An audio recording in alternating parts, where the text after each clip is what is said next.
नमस्कार, मैं अनीता चौधरी और एक बार फिर आपके साथ रूबरू हो रही हूँ और आज बात करेंगे बिहार की। 16 नवंबर की अगर बात करें तो बिहार के लिए खास होने जा रहा है क्योंकि नीतीश कुमार 7वीं बार बिहार के मुख्यमंत्री के तौर पे शपथ ग्रहण करने वाले हैं और इसके साथ ही बिहार एक बार फिर नई सरकार के साथ नीतीश कुमार के नेतृत्व में आगे बढ़ने को तैयार है।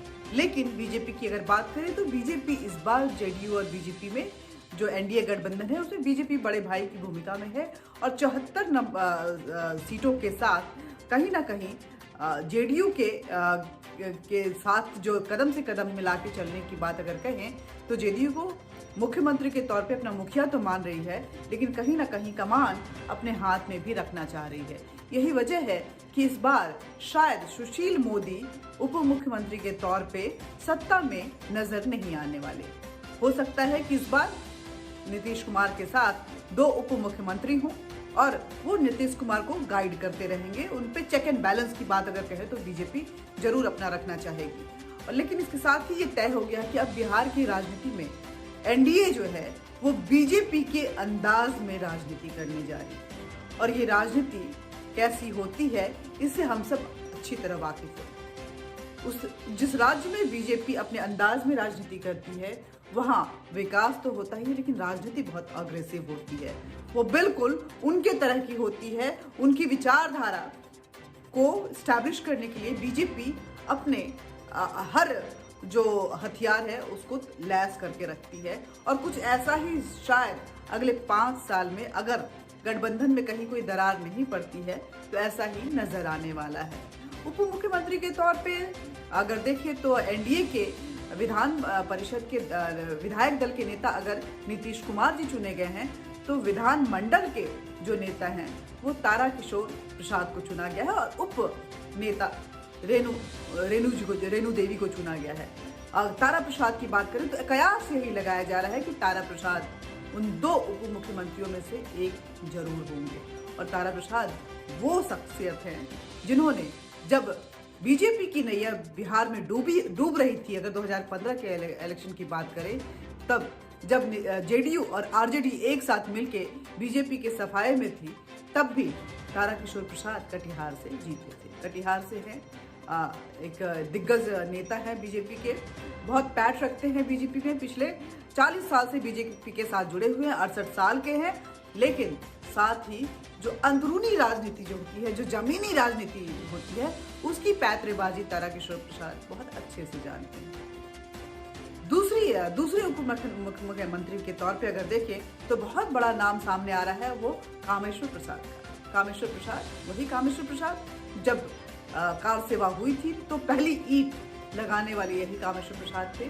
फिलहाल जो रामलला मंदिर है उसके बोर्ड में भी हैं और अगर बात करें तो काफ़ी ज़मीनी है और बिहार के लिए जो ज़मीनी जनता है उसके लिए एक अच्छा चेहरा, एक बहुत ही नामी गिरामी चेहरा साबित हो सकते हैं, जिसमें कुछ अलग थलग जो समुदाय है उसको रिझाने में वो बहुत ही ज़्यादा कामयाबी हासिल कर सकते हैं। खैर ये तो हो गई कि कौन क्या बनेगा, लेकिन आपको याद होगा कि मैं पहले भी कह चुकी हूँ बीजेपी कहीं ना कहीं सुशील मोदी को बिहार की राजनीति से अलग हटाना चाहती है, सीन से गायब करना चाहती है, किक आउट करना चाहती है, क्योंकि सुशील मोदी एक बरगद की तरह नजर आ रहे हैं बीजेपी को, जो अपने नीचे किसी भी नेता को पनपने नहीं दे रहे हैं। बीजेपी के किसी भी विंग को वो पनपने नहीं दे रहे हैं, सिर्फ वो और वो रहे हैं। और नीतीश कुमार और सुशील मोदी की अगर बात करें तो कुछ ऐसी साठगांठ है कि दोनों एक दूसरे से ही रूठते और मानते हैं।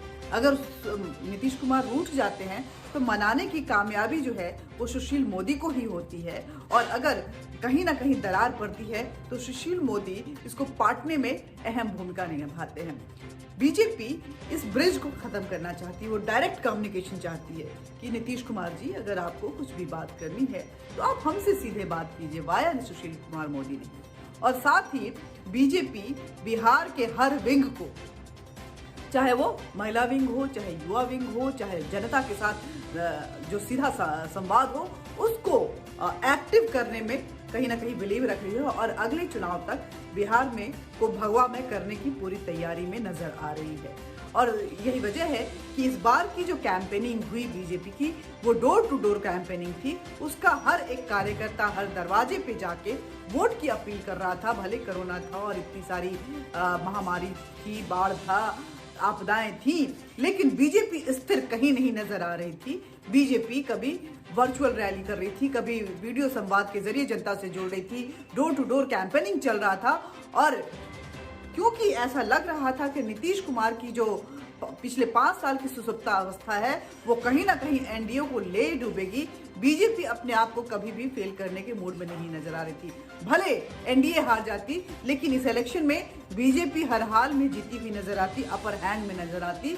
और ये बीजेपी ने साबित किया अपने मेहनत से, अपनी राजनीतिक जो स्ट्रैटेजी है, जो रणनीतियां हैं, उसको दिखाते हुए। तो देखना होगा कि आने वाले समय में आखिर सुशील मोदी को क्या मिलता है। सुशील मोदी ने ट्वीट करके कहा है कि मुझे बीजेपी का कार्यकर्ता होने से कोई नहीं रोक सकता है। कोई नहीं रोक सकता है, आपको कार्यकर्ता के तौर पे आपको काम करना पड़ेगा, या आप बीजेपी को आपके साथ ऐसा लगेगा कि आप बिहार में कहीं ना कहीं उनको हार्म पहुंचा सकते हैं, तो शायद बीजेपी सुशील मोदी को रास्ते का कांटा समझते हुए तोहफे के तौर पे उनको केंद्र में भी कोई जगह दे सकती है, और केंद्र में उनकी, दिल्ली में उनके लिए जगह बन सकती है, वो आ सकते हैं। लेकिन इसका मतलब ये नहीं होगा कि उनका दर्जा ऊपर होगा। मतलब ये होगा कि बिहार से उनकी राजनीति का सफाए का जो युग है वो शुरू हो चुका होगा।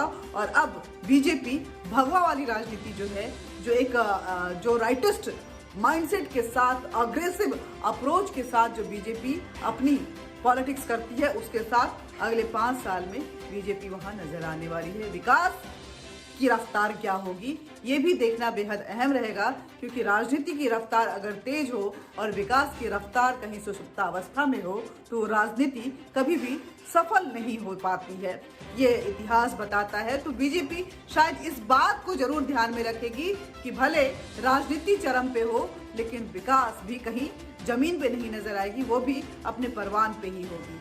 आज के लिए बस इतना ही। मिलते रहेंगे, बातचीत करते रहेंगे, लेकिन बातचीत का ये सिलसिला जारी रहे, इसके लिए जरूरी है कि आप हमारे चैनल को सब्सक्राइब करें, साथ ही बेल बटन दबाएं, लाइक जरूर करें। बहुत ही एनर्जी मिलती है आपके इस लाइक से। और अपने विचार जरूर साझा करें, कमेंट करें, अपने मुद्दों को हमारे साथ साझा करें, ताकि उन मुद्दों के साथ भी हम आपके साथ रूबरू हो सकें। Thank you very much.